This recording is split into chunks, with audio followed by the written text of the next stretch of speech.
Bom dia a todos e a todas. Eu tô achando que vocês não comeram pão de queijo hoje pela manhã, não. Eles manteram restritas as preciosidades numa salinha ali, enfim. Mas, brincadeiras à parte, é um prazer, um presente para o nosso coração, estarmos de volta a Pouso Alegre. Eu estava chamando Pouso Alegre sempre de Monte Alegre. Não sei porquê, mas tudo bem, faz parte. E encontrar corações queridos, almas abençoadas de ideal.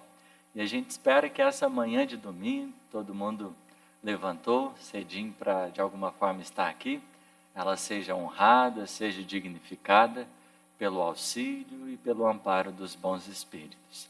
Espero muito que o Chico, Bezerra, Eurípides, Francisco de Assis, essa turminha tão boa, tanto quanto os trabalhadores desta casa, estão aqui nesses 100 anos aí a ser completados, que esses corações amigos nos ajudem para que a gente possa pensar o Evangelho, não como letra morta, mas como espírito vivo, abençoar os nossos destinos, acalentar as nossas jornadas.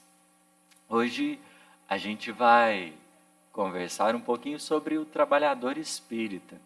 E nós vamos conversar a partir de um versículo, como a gente tem gostado de fazer, né?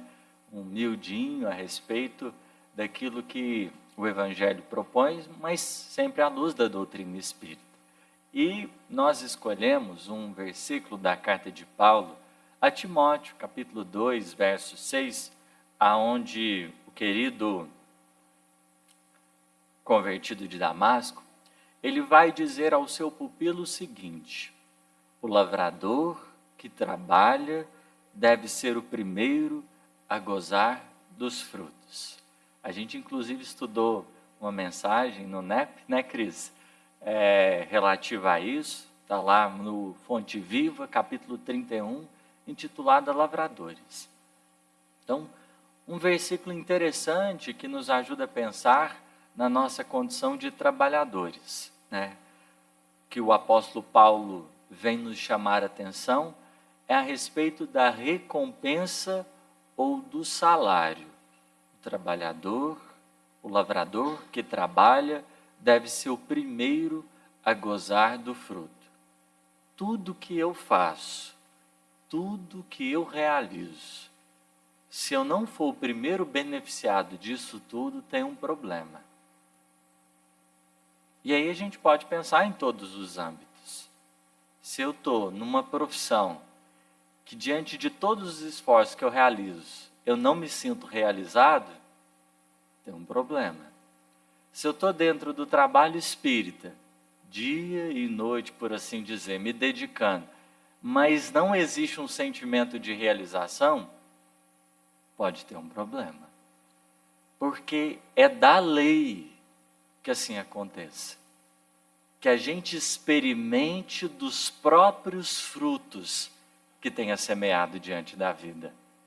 É da lei que a gente possa usufruir de tudo aquilo que, de certo modo, a existência material nos confere de possibilidades. Então é um tema interessante que o apóstolo Paulo vai levantar para Timóteo. Timóteo que vai ser um coração, né, muito abençoado, um jovem que vai levar adiante a missão, o apostolado de divulgação depois do desencarne do apóstolo Paulo. E ele vai, né, estar cunhado dentro dessa mentalidade paulina. Aquilo que você faz, que você se dedicar, presta atenção. É preciso se sentir realizado. Esse é um problema fundamental do trabalho. Porque o trabalho em si, né, como Emmanuel vai definindo pensamento e vida, ele pode ter facetas. Pode ser um trabalho que modifica de fora, mas a grande questão é o trabalho que modifica de dentro. Porque sentir-se realizado, em outras palavras, a gente poderia dizer, é aquilo que mexe com as estruturas da nossa alma. Aquilo que afeta o nosso coração. É a mesma coisa, você está num relacionamento, afetivo, por exemplo, e você não se sente realizado. Isso é um problema. Porque estando ali, presente, entregue, é justo que aquela relação nos afete.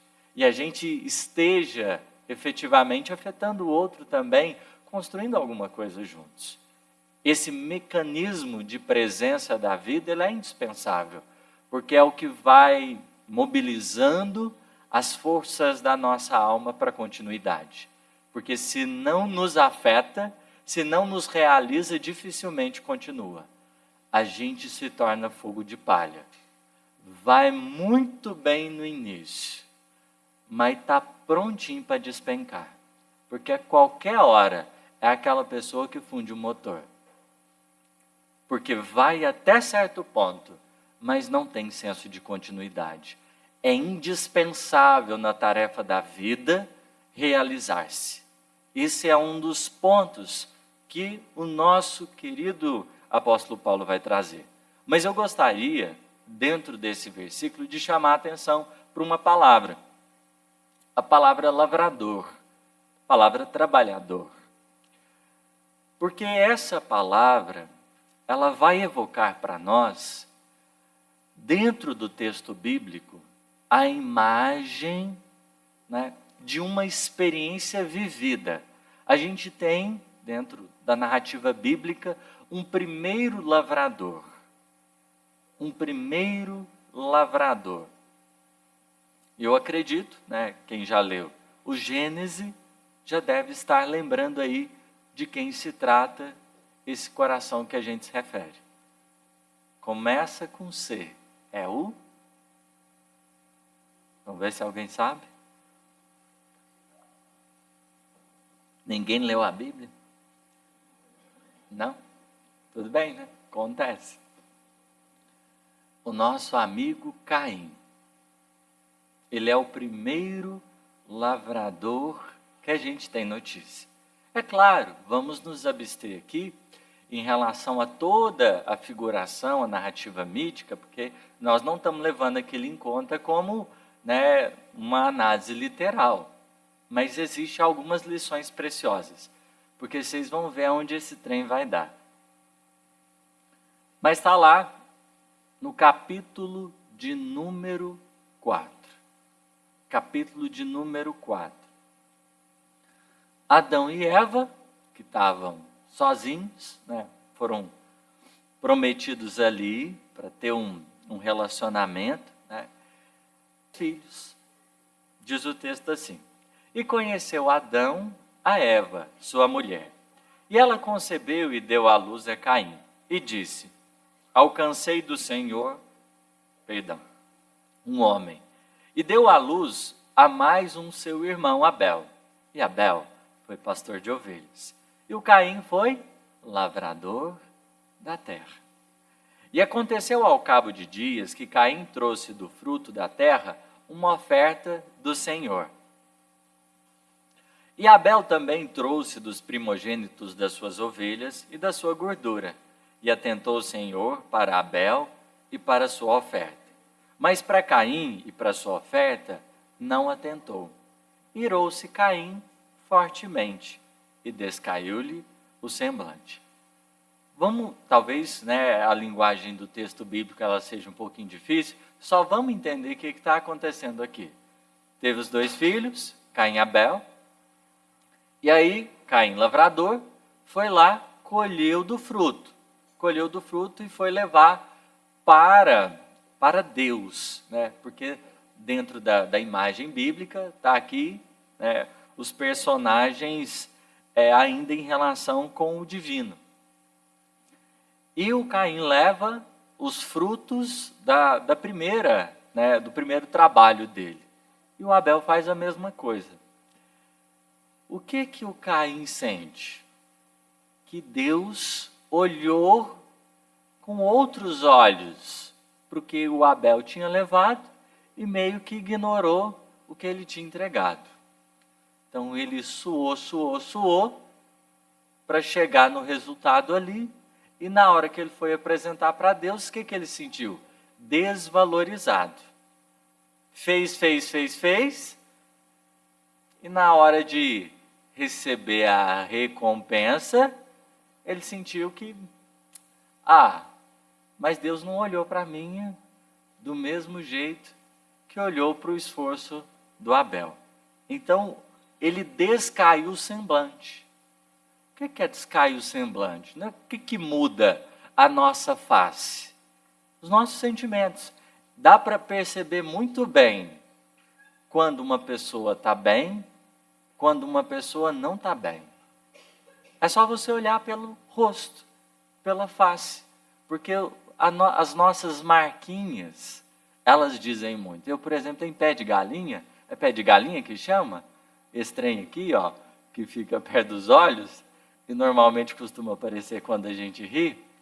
Então, dá para perceber quando eu estou feliz, porque os meus olhos desaparecem e os pés de galinha vêm à tona. Então, é nítido.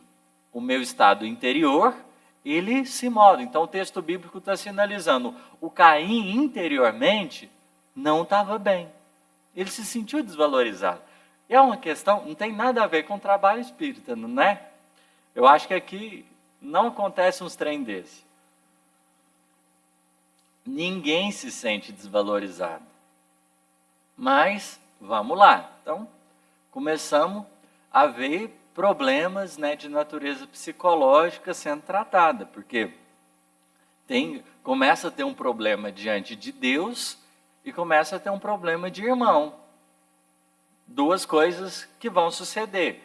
Então, como se não bastasse, né, ele sentir negócio, aquilo ali afetou ele, né? Então, a sinalização bíblica está mostrando assim, olha, interiormente o Caim ficou muito mexido. E a gente fica, né? Sobretudo, num trabalho em equipe, é interessante a questão da valorização das pessoas que compõem. Mas aí, pois bem, o que o Caim vai fazer, né? Ele vai se apresentar ali, mas meio que distante, porque essa também é uma marca dele, né? Ele meio que rompeu com Deus ali naquele momento e com o irmão. Aí o Senhor olha para ele e diz assim, por que te irastes? Por que você está chateado desse jeito? O que está acontecendo nesse seu coração? Fala para mim. Por que descaiu o teu semblante? Por que seu coração assim chegou nesse ponto? Então, observemos. O Senhor está, né, mostrando assim, olha, eu estou vendo o jeito que você está. E às vezes os espíritos também fazem isso. Olha para a gente e vê que às vezes tem determinadas coisas que não estão legal. Por exemplo, o Chico, naquela experiência muito conhecida, quando ele perde o cachorrinho, por causa que uma pessoa atribulada resolveu o problema dele, né? Ele trabalhava demais e ainda tinha que cuidar de um animalzinho que às vezes dava uma canseirinha nele, porque sempre, né, pedia algo. Uma pessoa fala, peraí, deixa eu resolver o problema. Matou o animal. Pronto, né? Resolvido o problema, ele não vai ter que cuidar mais. Só que aquilo ali gerou uma mágoa muito grande para o Chico. Em determinado instante, o Chico não deixou de psicografar, não deixou de fazer nada. Só que em determinado instante, o que o Emmanuel advertiu ele? Olha, Chico, essa mancha no seu peito está atrapalhando as atividades. Isso que você está cultivando aí dentro está atrapalhando as atividades. Você não deixou de produzir, mas está muito menos do que você poderia. Porque esse é um desafio. Hoje no trabalho espírita, eu tenho certeza que pessoas dispostas é o que a gente mais tem. Só que às vezes a qualidade do que a gente está oferecendo está diminuindo por causa dos sentimentos que às vezes a gente está cultivando. Porque a gente não deixa de estar no trabalho, mas a gente às vezes emperra algumas coisas por causa do que a gente está sentindo. E aí extrapola para tudo. Enquanto pai, enquanto mãe, enquanto filho. Às vezes a gente pode estar dentro de casa mantendo uma relação aparentemente tranquila. Mas tem uns trenzinhos que, se a gente não resolve interiormente, pensa no desgaste que aquilo traz e no sentimento de distância, porque cria distâncias entre as pessoas. Aparentemente está tudo normal. Vai lá, faz o que precisa e tudo, só que quando a gente está afetado, isso compromete. Então o que Emmanuel está fazendo é o mesmo que o Senhor, de certo modo, está propondo aqui para o Caim. Por que tirastes? Por que você está desse jeito? Por que o teu semblante descaiu? Você ficou mexido e isso de alguma forma te impactou bastante. E aí, aqui tem uma parte importante. Deus vai dizer assim: se bem fizeres, não é certo que serás aceito? Se não fizeres bem, o pecado jaz à porta, e sobre ti será o seu desejo, mas sobre ele deves dominar. Não entendi nada, calma lá. Vamos olhar para esse versículo. Porque do texto bíblico, assim, desse início de Gênesis, esse é um dos versículos mais importantes. Mais importantes. Deus está dizendo: se bem fizeres, não é certo que serás aceito? Se você fez tudo o que tinha que fazer até aqui, se você fez a sua parte, por que você está desse jeito? Se você caminhou, trabalhou, teve entrega, teve presença, por que você chegou a esse estado? Se a sua consciência está tranquila, se o seu coração está feliz? Ou deveria estar? Por quê? Então essa é a questão. Deus levou o problema, a dificuldade da oferta, levou para um patamar um pouco mais alto. O Caim, que estava culpando de certa maneira a Deus, porque Deus não olhou para o que ele queria, e também chateado porque o irmão foi beneficiado, ele estava levando o problema para fora. A questão está fora. E Deus falou: não, olha para você. Se você fez o que você devia, descansa. Fique em paz. Está tudo certo. Mas avalia. Porque se você não tiver feito bem, o pecado jaz à porta, e sobre ti será o seu desejo. O que isso representa? Parece difícil, né? Mas a gente fica sujeito às nossas próprias infantilidades. Se eu faço o que é certo, existe um sentimento de liberdade tão grande. Mas já viu quando você está com ciúme? Ou quando está com inveja? E alguém começa a te perguntar sobre? A gente fica totalmente desajeitado. Você sentiu ciúme nessa situação? Aí você tenta disfarçar. Mostrar: não, não senti ciúme não. Mas é porque você deu mais atenção para fulano do que para mim. A gente se denuncia pelo que a gente está sentindo. Porque interiormente transborda. Interiormente transborda. Então, nesse momento, Deus está dizendo para o Caim: olha para a sua alma. Olha para a sua alma. Porque a questão não é de fora. A questão central, Caim, que você está vivendo agora é um problema dentro. Porque está tudo certo. Reconhecer que a gente tem ciúme, por exemplo, dentro do trabalho espírita. Reconhecer que a gente tem inveja dentro do trabalho espírita faz parte. Às vezes o companheiro tem uma mediunidade que a gente gostaria de ter. Às vezes o fulano está dentro de uma posição que a gente gostaria de estar. Às vezes existem determinadas relações que a gente gostaria de fazer parte, às vezes está um pouquinho mais distante.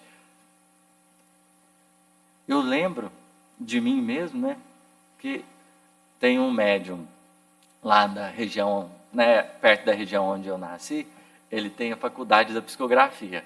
E eu lembro que, pensa numa pessoa que sentiu inveja, assim, que eu gostaria de ter a psicografia semi-mecânica ou mecânica, enfim, Rapaz, nossa, e eu vi o trabalho dele e eu não conseguia sentir alegria e falar, nossa, olha que pessoa que está gerando esperança. Porque no fundo, aí a gente começa com aquelas falas.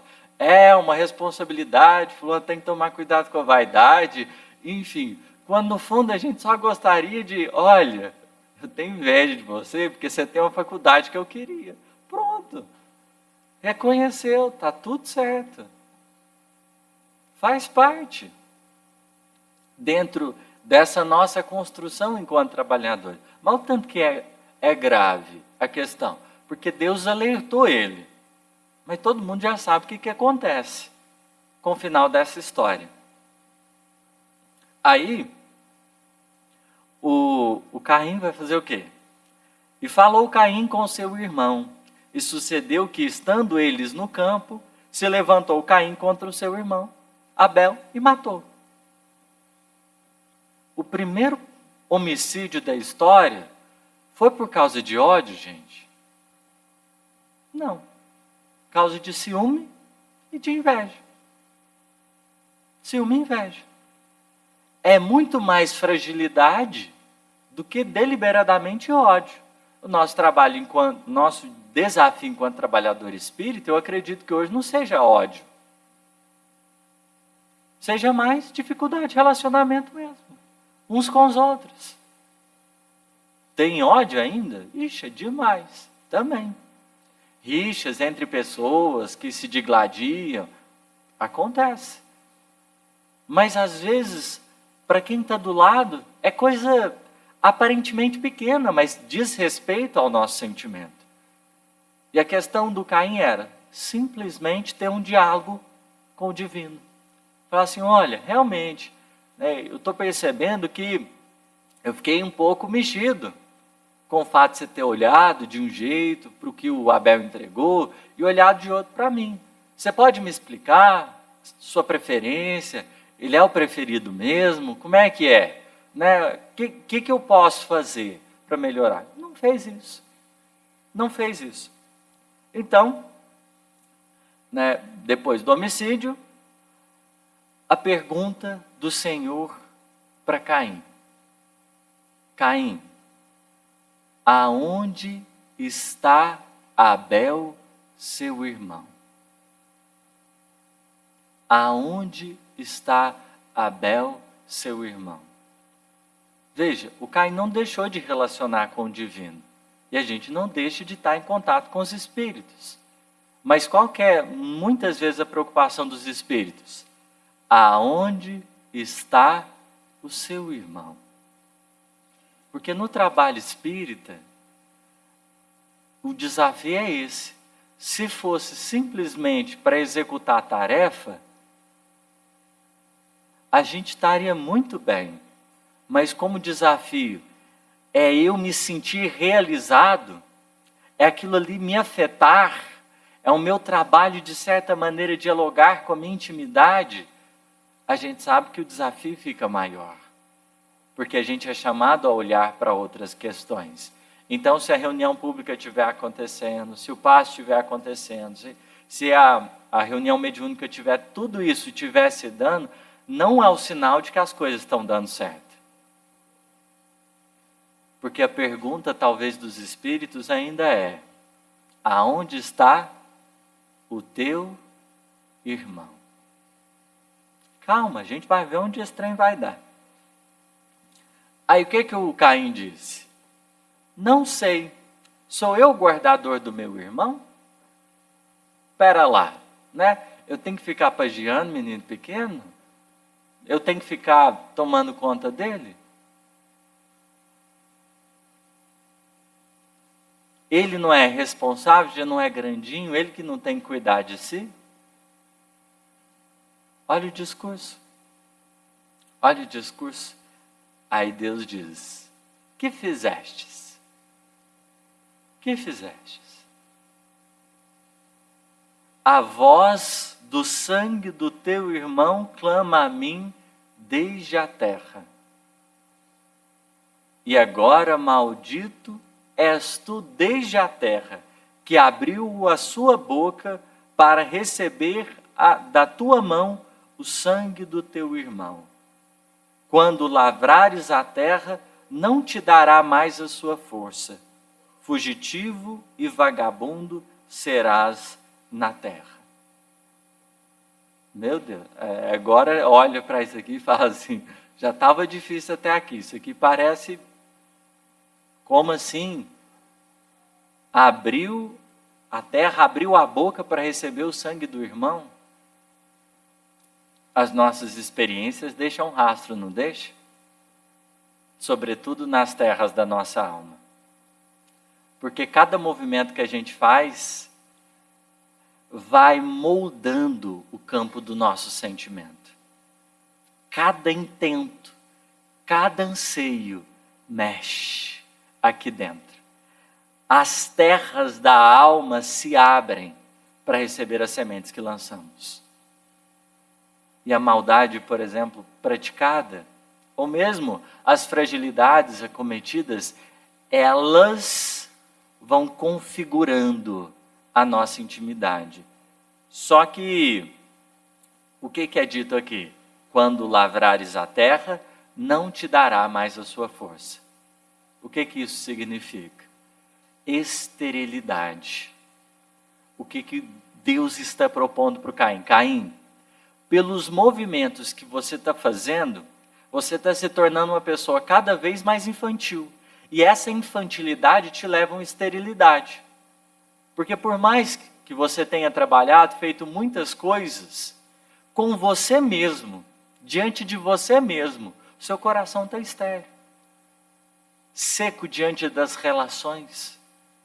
Porque, veja, quanto mais imaturo para nos relacionarmos uns com os outros, mais estéril vai ficando as nossas relações.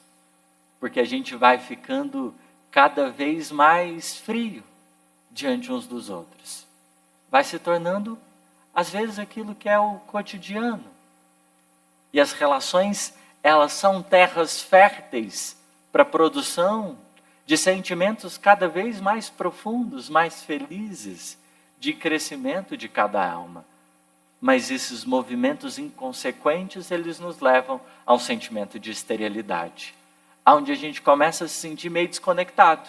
Desconectado da equipe, desconectado das pessoas, desconectado dos agrupamentos, tudo isso. Então, aqui nós temos esse problema. Todo esse problema que surge por causa de uma questão, da recompensa, do salário. Deus, na perspectiva de Caim, olhou de um jeitinho diferente para o Abel, para o que o Abel recebeu. A recompensa do Abel aparentemente foi melhor do que a do Caim. Esse é o cenário que a gente vai abstrair. Mas será que isso ecoa de alguma forma na literatura bíblica e espírita? Sim. Vamos lá. Tem uma passagem que eu acredito que todo mundo deve conhecer. Vamos lá para o capítulo Trabalhadores da Última Hora do Evangelho segundo o Espiritismo. Kardec escolhe uma parábola para trazer, para esse capítulo. A parábola que Jesus conta a respeito dos trabalhadores da vinha. É uma parábola interessante, porque vamos lembrar de um princípio das parábolas.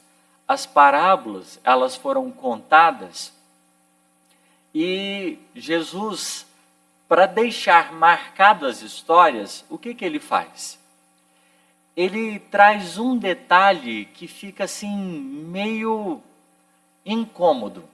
Alguma coisa que fica meio incômoda. Que coloca as pessoas para refletir. Então, nessa parábola tem um detalhe que, em tese, deveria levar as pessoas a um certo nível de estranhamento. Como assim? E eu não vou ler a parábola aqui, porque ela é extensa, mas eu vou contar. Um pai de família que tinha uma vinha, resolveu sair, para chamar pessoas para trabalhar na vinha. Então, chamou um monte de gente. Teve os que foram chamados na primeira hora, na terceira hora, na sexta hora, na nona hora, na décima hora. Um décimo é qual mesmo? Como é que fala? 11? 11 é um décimo? Deu um branco? Enfim, hora 11. Vamos resumir esse problema aqui, né? Classe de palavras, numeral, os ordinais, enfim. Hora 11. Chamou da hora 11 e tal. Com todo mundo, ele combinou a mesma coisa. Você pode ter chegado na primeira hora, ou você pode ter chegado na última, não tem nenhum problema. Não tem nenhum problema. Você vai ganhar a mesma coisa. No trabalho espírita não é assim?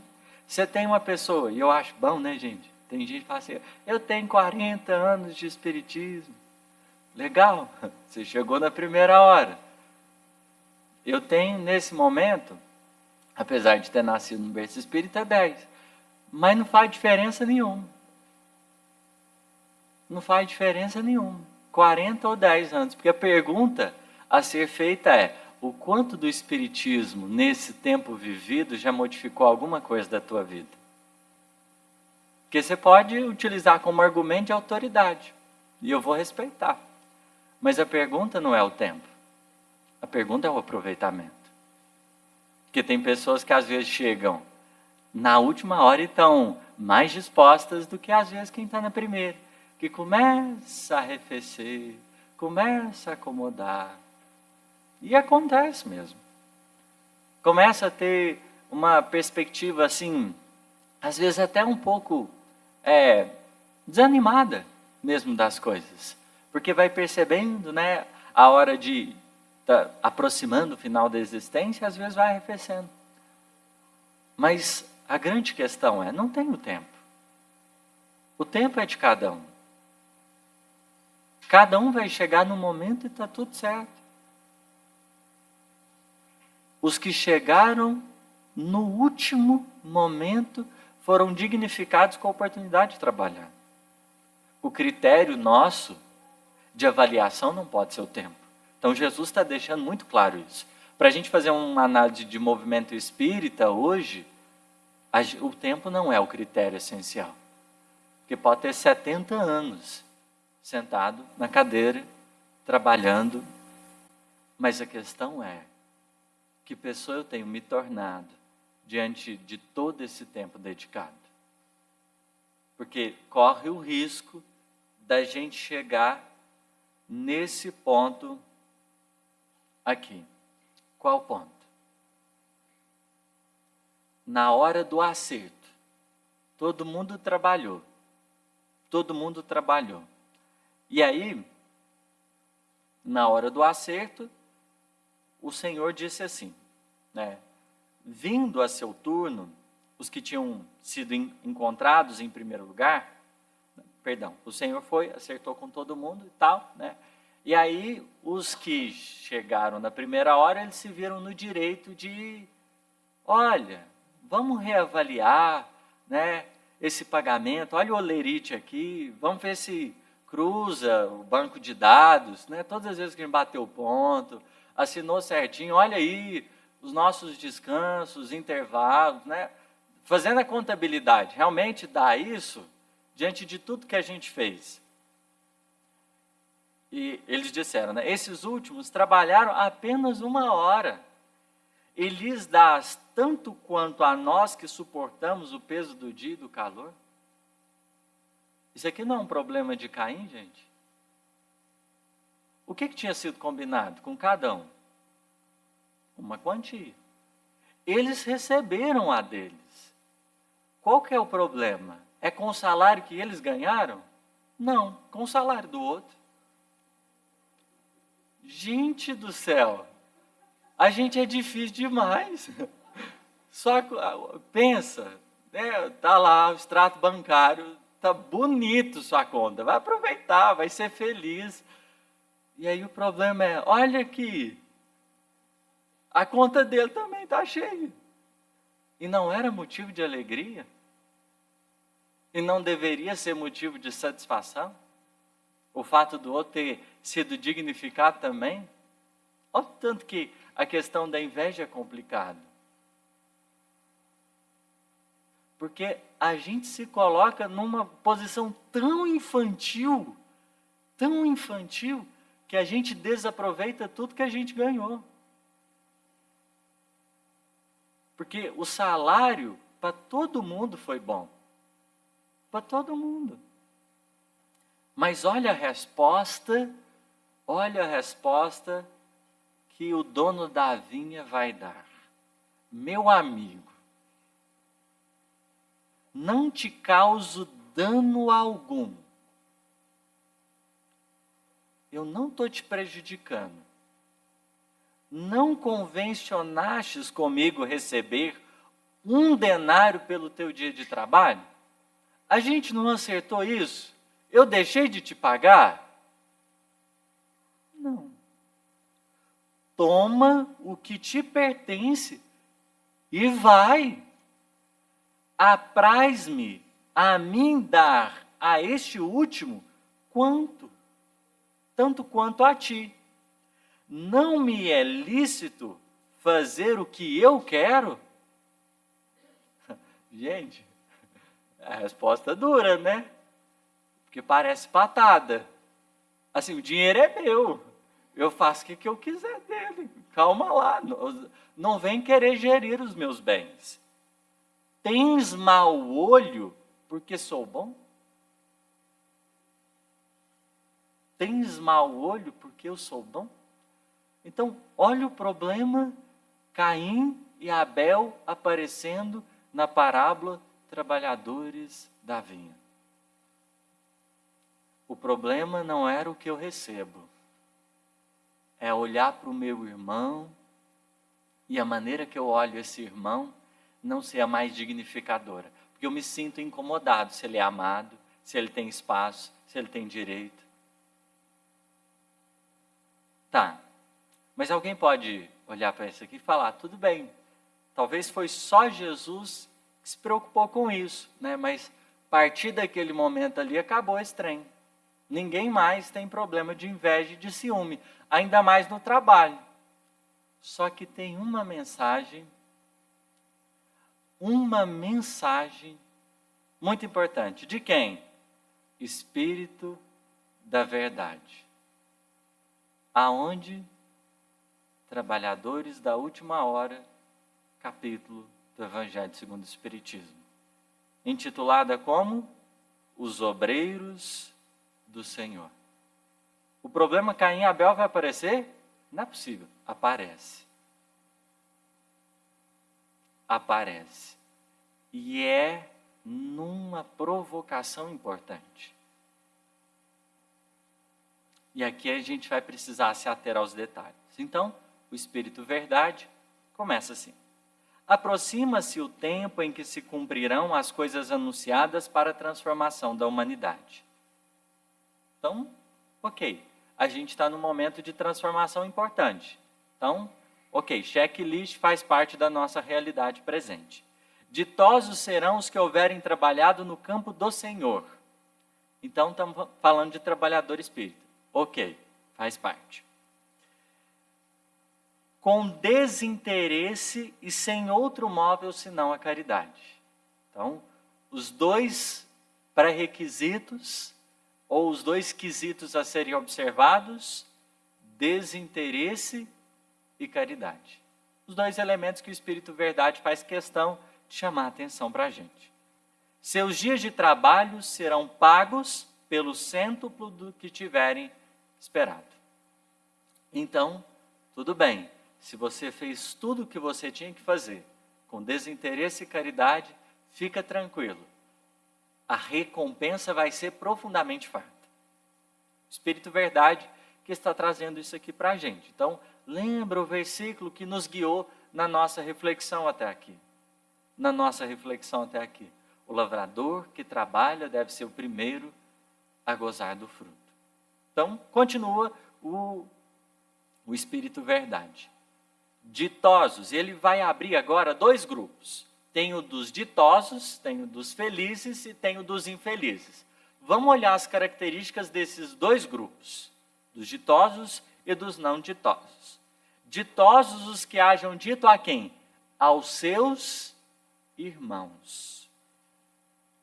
Porque, vamos só fazer, antes de ler aqui, um parêntese. O desafio da regeneração não é simplesmente eu fazer o que é preciso. O desafio da regeneração é aprender a trabalhar em grupo.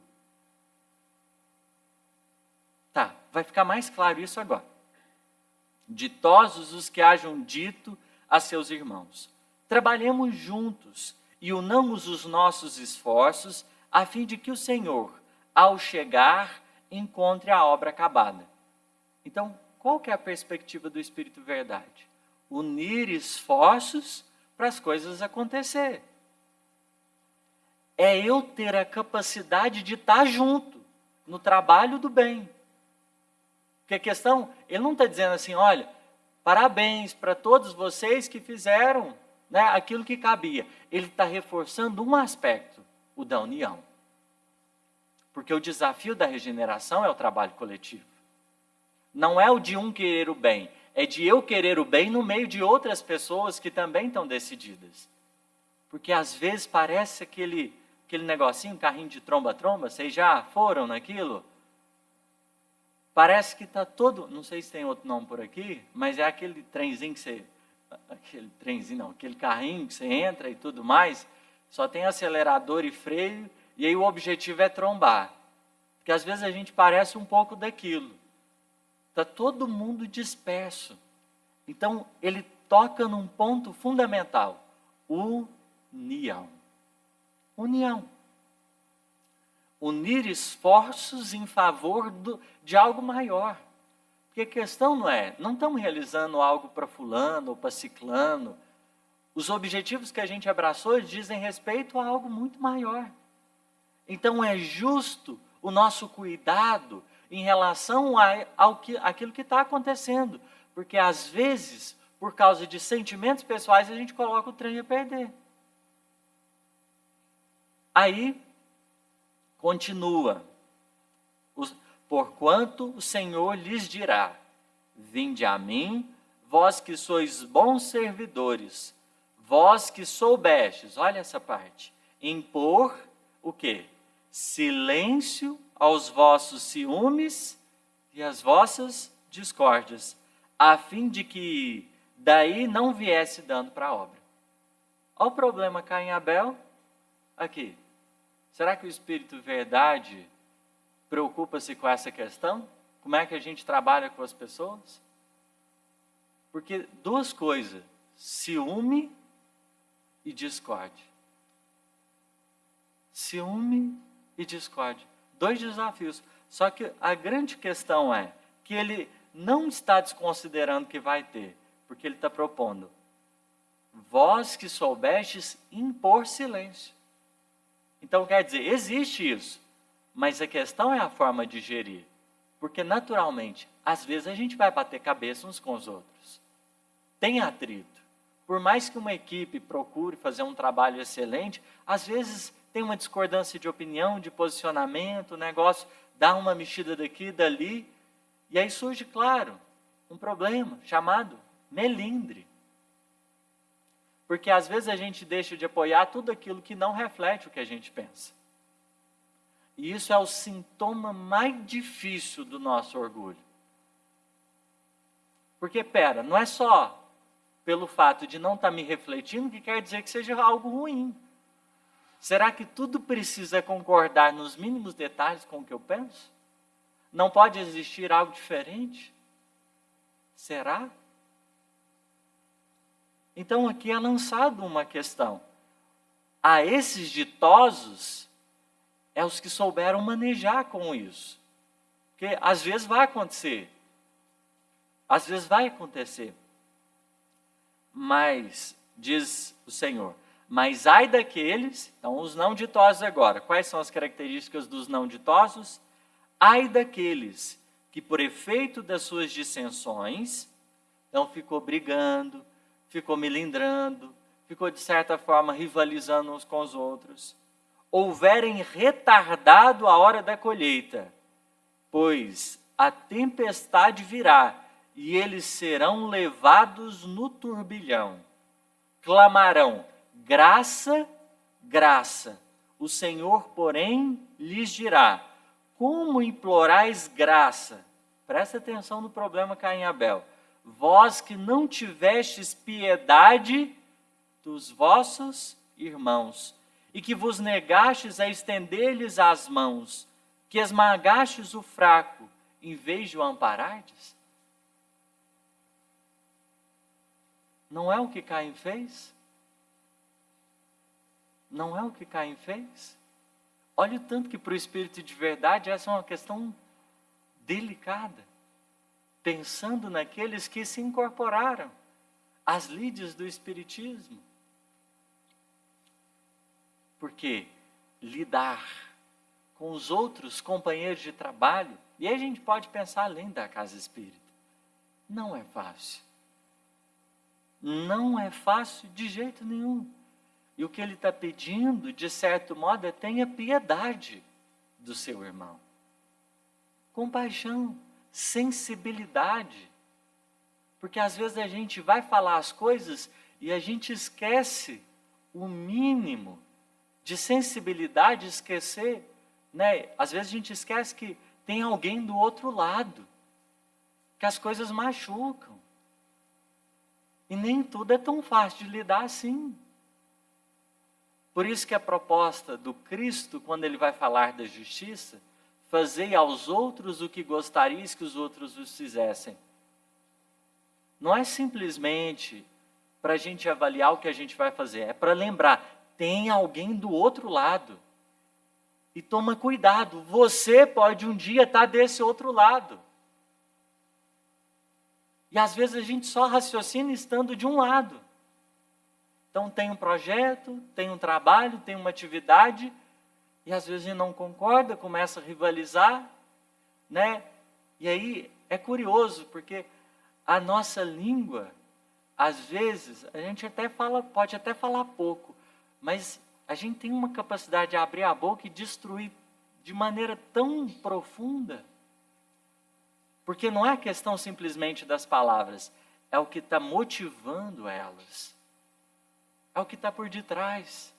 Às vezes o discurso foi até polido, mas a gente sabe que o que está por detrás não é um intento nobre. Lembrar desse outro lugar, que às vezes está esvaziado. A gente se esquece. Porque enquanto não é com a gente, né, a gente não pensa. A gente às vezes só faz. Mas na hora que, por um motivo, a vida troca a gente de posição, a gente pensa, mas não é possível. Fulano de tal não tem jeito. Só briga, faz bagunça. Pelo amor de Deus. Mas veja, a gente está nesse plano justamente para isso. Lembra que você não precisa estar daqui para você lembrar do que você tem que fazer aqui. É isso que Jesus está, de alguma forma, movimentando o nosso olhar. Começa a preencher esses espaços e entender como é que vai chegar. Porque a gente é chamado a fazer o melhor que a gente pode, claro. Não vamos dar conta de fazer aquilo que está além das nossas forças. Mas dentro do melhor, faz o melhor entendendo que eu posso receber aquilo. E como é que eu ficaria se eu tivesse desse outro lado? Como é que eu ficaria se eu tivesse desse outro lado? Por isso, o pedido do Espírito Verdade. Chamando a atenção. Não tivestes piedade dos vossos irmãos, e vos negastes a estender-lhes as mãos, que esmagastes o fraco, em vez de o amparardes? Então, se tiver um recado dos Espíritos, olha, toma cuidado, às vezes na hora de agir, porque nós não estamos descartando as questões espirituais. Por exemplo, problemas de obsessão, enfim, toda a conjuntura do lado de lá, dos espíritos que trabalham contra. Mas tem uma parte que é muito responsabilidade nossa. Muito responsabilidade nossa. De assumir e falar assim, olha, eu estou com dificuldade com fulano. Tem um sentimento meu aqui em relação a ele. Porque tudo bem. A gente não vai conseguir, às vezes, se afinizar com todo mundo. E a gente vai trabalhar com pessoas que nem sempre o grau de entendimento é o mais expressivo. Mas não significa que eu preciso me voltar contra ele diante de um objetivo que é muito maior do que a gente.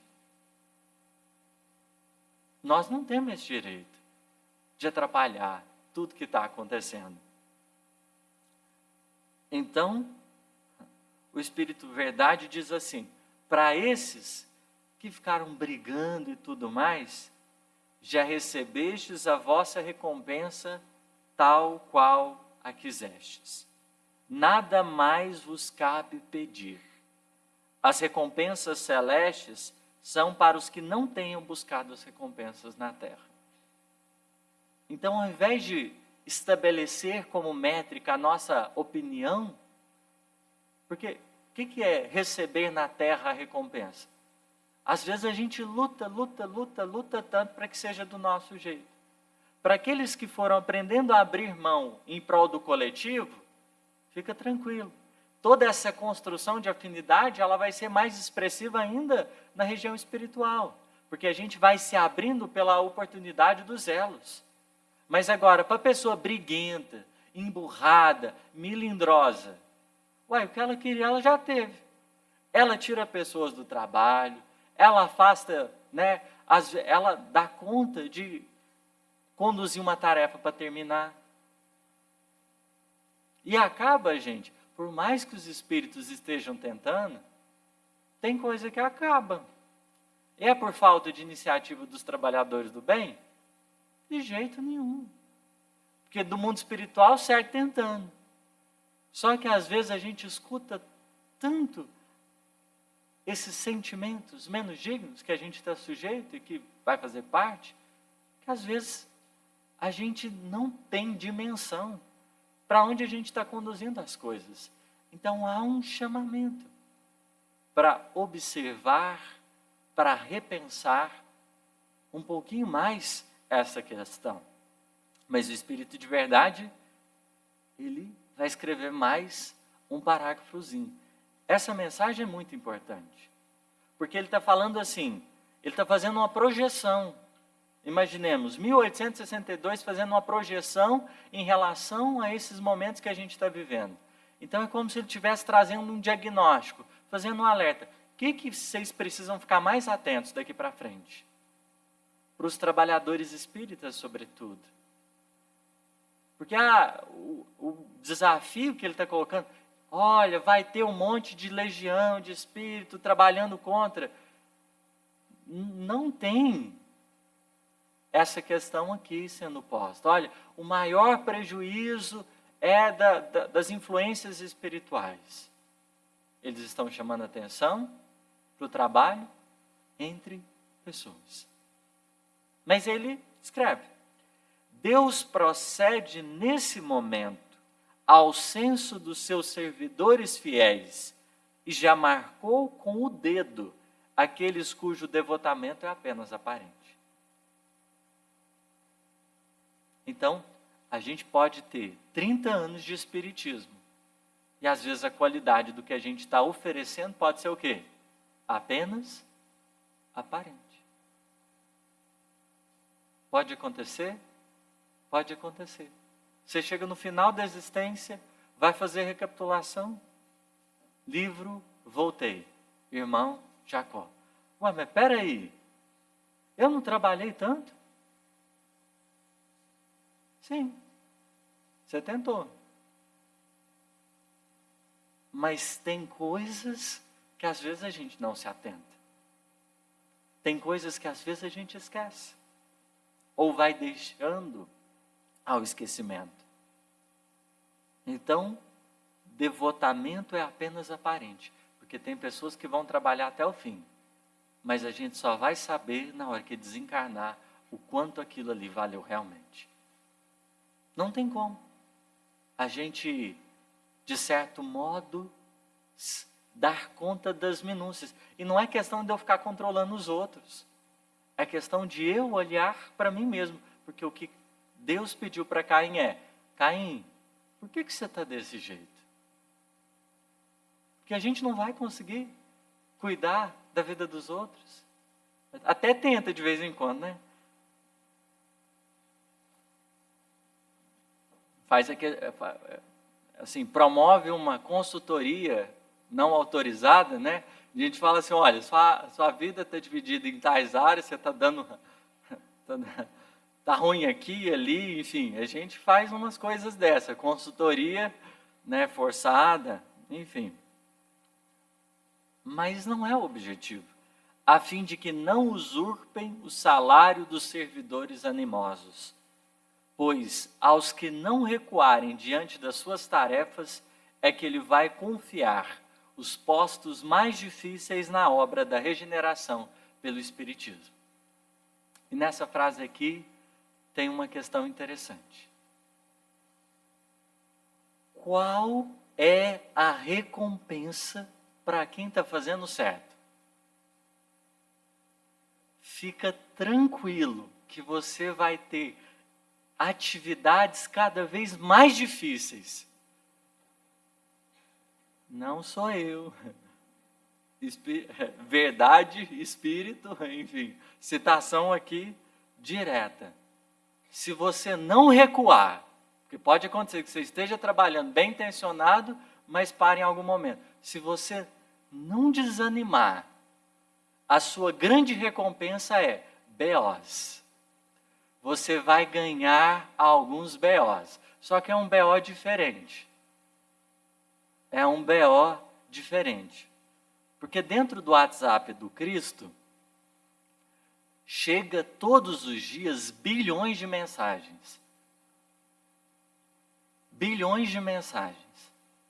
Tem o grupo dos Cristos, tem, enfim, né? Ele tá, imagina o network dele, assim, ó, né? Coisas maravilhosas. Mas, né, ele, se for consultar o direct dele, as mensagens: tô com um problema X, meu casamento está acabando, minha filha foi estuprada, estou desempregado. As mensagens que chegam no WhatsApp dele é só dessa natureza. Cada pedido de ajuda e de socorro, nessa hora, ele tem não sei se você já viu no WhatsApp agora, você tem jeito de criar uns grupos não, você tem como separar os contatos, né, de acordo, por exemplo, trabalho, aí você coloca todas as mensagenzinhas dos contatos ali, né, e aí quando você quer ver trabalho, tudo de trabalho vai estar ali, todos os contatos que você colocou. Jesus fez uma etiqueta? Eu não entendo, porque minha atividade social ela é horrível. Enfim.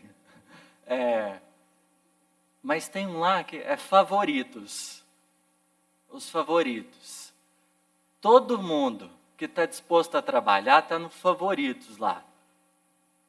Aí ele começa assim: esse BO aqui, qual dos meus favoritos a gente vai repartir?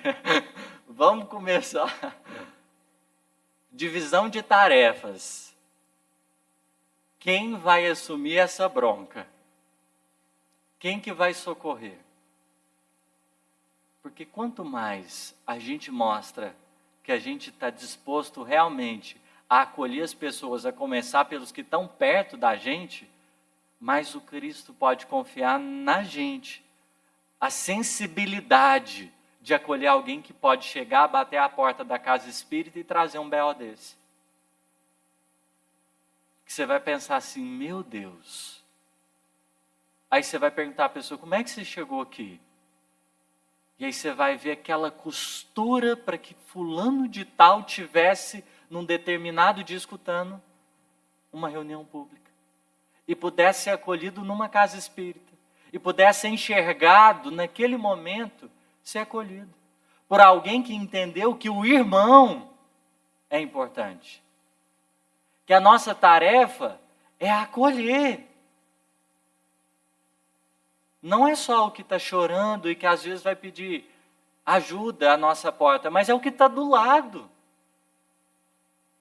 E que vai falar assim, olha, pelo amor de Deus, seja um pouco mais sensível. Cuidado, está me machucando. Porque às vezes falta isso. Então, para esses BOs que o mestre tem que lidar, começa o trabalho de distribuição. O trabalho de distribuição. E tem tanta gente precisando de aconchego. Tanta gente. Porque o que mais tem nesse momento é desafio e dor na terra. E se a gente for parar para conversar, cada um tem os seus dilemas, suas questões. Cada um tem. E essa questão da sensibilidade é tão forte, caminhando aí para o nosso final, agradecendo a paciência de todo mundo que até aqui nos suportou. Eu não tenho pretensão nenhuma de ensinar nada a ninguém, porque eu sou tão aluno quanto qualquer um. Eu só vim compartilhar daquilo que o mestre tem feito-nos questão de lembrar todos os dias. Porque o nosso desafio, enquanto trabalhador espírita, não é conhecimento nesse momento. Não é conhecimento. O que a gente já tem disponível, não é necessário, vai vir, claro, porque sempre vai existir isso, né? Mais mensagens e tudo, e a gente sempre fica esperando dos espíritos alguma coisa, né? Vem, Bezerra, Chico, e às vezes eles vão lembrar as primeiras lições do Evangelho. Por quê? Como que avança? A gente entender perispírito, como é que compõe-se a estrutura desse corpo, ser material, e olha para a gente e fala assim, nossa, temos que perdoar, né, meu amigo? Temos que perdoar, né? Por que as mensagens dos Espíritos normalmente são em cunho moral? Porque o campo das necessidades que a gente apresenta hoje é moral. E aí, pensando nessa sensibilidade, nessa necessidade de piedade, de compaixão, de escuta, de acolhimento, passei por uma experiência que para mim teve um significado muito expressivo. Há um tempo atrás, né, me veio a intuição para trazer numa reunião pública um estudo sobre sexualidade, né? Falar sobre sexualidade, pensando sobretudo nas pessoas que não se encaixam dentro daquilo que é considerado o padrão normativo, que seria a heterossexualidade. E aí, peguei um livro que se chama O que dizem os Espíritos, Sexualidade, o que dizem os Espíritos e o que dizem a ciência. É uma obra fabulosa, fantástica. É um compilado, tanto, né, do apanhado científico quanto do apanhado espírita. Diversos autores que comentaram sobre as questões. E era justamente, né, para pensar nas pessoas que, de certo modo, elas não estão dentro dessa condição dita normal. E aí, preparei tudo mais, fiquei um pouco inseguro, porque a gente sabe, é uma questão que ela mexe com olhares e pontos de vista. E eu não estou aqui para discutir o mérito das opiniões. Uma coisa é certa, a gente tem um compromisso moral. Você pode ter as ideias que você pretender. Liberdade de consciência é algo que os espíritos respeitam e está posto. Livro dos Espíritos, terceira parte, Lei de Liberdade. Ok. Então, o mérito não é questão de ideia. Não é questão de ideia. Mas a gente tem um compromisso moral com as dores humanas, com as angústias do coração humano. E aí, eu fiz meio inseguro na palestra, sem entender, porque eu pensei, nossa, mas veio justamente, é uma questão que eu estudo, enfim, paralelo a outras questões, mas não é aquilo que normalmente a gente vai, né, para divulgar e tal. Mas eu fiz. E aí eu fui surpreendido por uma pessoa no final da palestra. Ela olhou para mim e disse assim, era uma moça, ela disse assim, olha, eu gostaria muito de te agradecer, porque essa palestra foi muito, muito importante para mim. Aí eu fiquei assim, tá, não sei, matéria de conhecimento e tudo, o que realmente, né, aconteceu? Esperei ela falar. Ela disse, olha, eu sou homossexual e há um tempo atrás eu decidi comentar, eu decidi falar no grupo da Igreja Católica que eu era homossexual. E eles não me permitiram participar mais. Eles não me permitiram participar mais. Eu nunca fiz nada de errado, sempre me comprometi, mas a partir desse momento eu não pude participar mais. E hoje, vendo você falar desse jeito, eu me senti acolhida aqui. A nossa tarefa não é determinar o que as pessoas são ou deixam de ser. O nosso compromisso, enquanto trabalhador espírita, é aprender a trabalhar com quem está do lado, para que nos mostrando dignos, a vida possa confiar na gente. Essas almas que estão por aí, os filhos do Calvário que clamam um pouquinho de compaixão da nossa parte. Compaixão que ela precisa ser verdadeira, porque nasce da maturidade de alguém que entendeu que a gente não precisa pensar igual, a gente não precisa ser igual. Graças a Deus que a gente é diferente, graças a Deus que a diversidade existe. E a gente pode estar todo mundo juntos, no mesmo ideal, trabalhando por uma causa que será em benefício nosso. Porque chegar em lugares e se sentir bem ali é uma coisa inexplicável. Porque é tão ruim quando você vai para um órgão público e você tem uma pessoa de má vontade que te serve. É tão ruim quando você está dentro de casa com pessoas que estão fechadas para se acolher. É tão ruim a gente estar nos diversos espaços. O nosso maior compromisso, também desafio, é pensar aonde está o nosso irmão. Obrigado.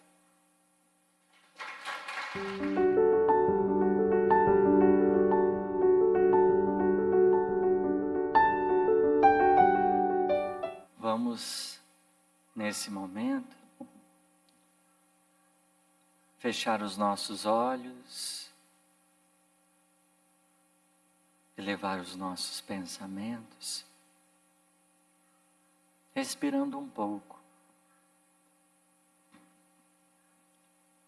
permitindo que os espíritos, amigos, que estiveram conosco desde o início das nossas atividades, eles possam estar conosco ainda mais nesse momento, cuidando dos nossos pensamentos, cuidando dos nossos sentimentos, que sintamos-nos amados, enxergados, vistos, acalentados. Mestre, querido amigo de nossas vidas, rendemos-te graças pela atividade da manhã, a oportunidade de nos congregarmos em torno desse ideal. o ideal do bem, do amor e da verdade. As luzes do Consolador prometido surgem na terra em favor de novas esperanças. Se a maldade, a ignorância se fizeram, a abrir chagas, a disseminar dores, ao Consolador prometido coube a tarefa de erguer os patamares, os alicerces de um novo tempo. Um novo tempo banhado por uma compreensão mais justa da vida, imortalidade, reencarnação, mediunidade, pluralidade dos mundos habitados. Essas notícias espirituais para nós dão-nos ainda mais força e coragem a fim de amadurecermos, de olharmos com mais complexidade e ao mesmo tempo simplicidade a vida que em tudo e em toda parte nos pede cuidado. Cuidado conosco, cuidado com as pessoas, cuidado com as nossas responsabilidades. Permiti aos vossos prepostos benfeitores, que trabalham dia e noite, nesta casa, nesse movimento abençoado de Pouso Alegre, que as atividades, que todos os compromissos em nome do amor possam ser vividos com inteireza, com disposição de serviço, com hombridade, com companheirismo, no espírito de colaboração. Estamos juntos, Mestre, e o Senhor é a grande videira que veio acolher a cada um de nós como galhos, sedentos de amor e de verdade. Que sejam inspirados, que as línguas de fogo possam munir cada qual da paciência benfeitora para lidar com os reveses, da sabedoria redentora para administrar os momentos mais difíceis. Sejamos nós intérpretes da Tua vontade, a levar por onde formos essa palavra de entendimento, de alegria, que ergue, ilumina, cura e balsamiza sempre. Seja conosco, divino amigo. Assim seja.